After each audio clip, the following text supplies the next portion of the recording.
spiritual comfort. Kasi po, naniniwala po ako na si Sister ngayon ay nasa piling ng ating Panginoon. Pero huwag kayong mag-alala na kanyang mga mahal sa buhay kasi nag-appoint si Lord ng isang araw.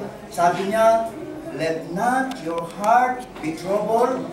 Believe in God, believe also in me. In my Father's house are many mansions. I go to prepare a place for you. And if I am prepared, I will come again and receive you unto myself. Kaya yan po ang pag-asa natin mga believers sa Lord Jesus. Kasi mayroon pong time na babalik siya at magkakaroon ng reunion ang lahat ng mga believers. Sabi niya, that where I am, there you may be also. Kaya brother, huwag kang malungkot kasi nakikita-kita rin kayo kanina sa buhay.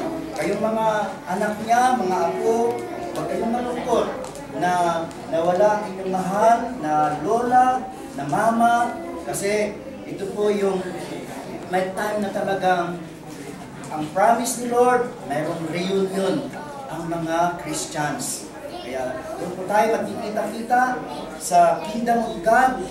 At sa gabing ito, kahit sa inyong puso, kasi alam nyo, sabi ng Bible, God created us. Lahat po ng ugat ng ating katawan, ito po ay konektado sa Lord. Kaya kung ang katawan natin ngayon, sinasabi natin, yung ating puso, sinasabi natin, Lord God, Lord Jesus, I believe in you, save me, alam po yan ng Panginoon. Kaya sana po ang puso natin ngayon nakakonekta kay Lord at sinasabi ng ating puso, Lord, you are my Savior and my God. And then we are assured of eternal life. Kaya sa pamilya po ng Castillo family, rejoice, be comforted kasi ang inyong mahal sa buhay ngayon ay nasa piling ng Panginoon.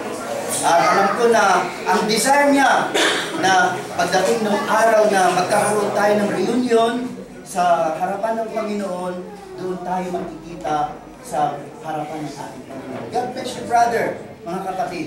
Kaya nais kong tumayo tayong lahat